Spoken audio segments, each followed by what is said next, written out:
Welcome to the Smith+Nephew digital educational module on the principles of skincare, which forms part of a series of modules you can access to develop your knowledge and understanding around wound care. Today, we will be discussing the principles of skincare. By the end of the module, you will be able to name the basic layers of the skin.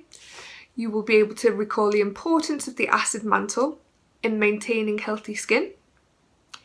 And you will be able to recognise general skincare principles.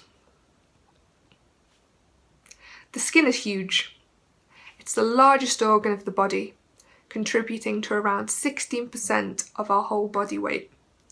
Which I don't know about you, but when I found that out, I found it quite surprising. With a weight of approximately 3 kilograms, which is twice as much as our brain, and with a thickness of 0.5 to 4 millimeters, which obviously is varied on age and area, it manages to cover our entire body and protect it. So it's our responsibility to take care of our skin as much as our skin takes care of us. To do this, we need to understand the structure. The skin is a complex organ with complex structure to allow for the array of functions it carries out.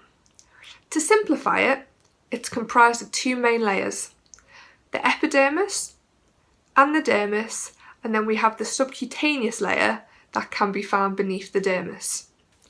If you think back to science lessons at school, we had the pH scale, showing how acidic or alkaline something is. Now our skin has a pH of around 4 to 6.5, which can vary on age, but essentially what this is telling you is the skin is acidic due to a combination of excretions of oil and sweat, as well as excretions from normal skin microbiota, which we refer to as the acid mantle. The acid mantle allows the body to defend itself against any invading microorganisms. If the acid mantle is disturbed and the pH is altered, which can be done due to excess excretion sitting on the skin, or even something simple like the body wash used, those defences are compromised and therefore so is the skin. Like I just mentioned, try not to use traditional soaps for skin cleansing. They can really affect the skin's pH.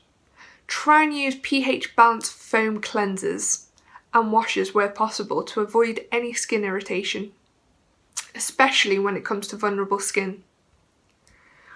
We also want to avoid any excretion sitting on the skin, so it's recommended that the patients have regular skin cleansing, whether it be washing, showering or bathing, at least once a day. Not only is it good for the skin, but people always feel better after a good wash. Obviously everyone is different, so you have to take into account the patient preference. Equally, we need to think about the fact we need to wash and apply emollients where the skin is exposed. Again, frequency is dependent on our patients. A tip is to use lukewarm water without cleansing products on our face. If you've ever used soap on your face, you'll know how it dries it out. Just as you would with yourself, please look after your patient's skin. You may be busy with other issues they're facing, but if the skin is neglected, you'll only find yourself with further and potentially time-consuming issues. Time for a quiz. To check your knowledge and understanding, try and answer these quiz questions.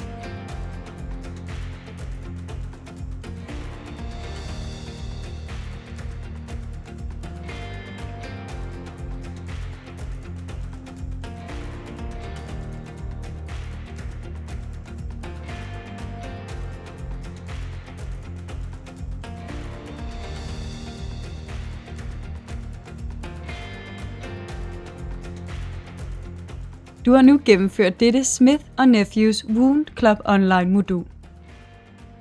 Vi håber, du kan bruge det, vi har vist i dag i din daglige sårbehandling. Venligst klik på linket i beskrivelsen for at se den fulde 15-minutters version af denne præsentation.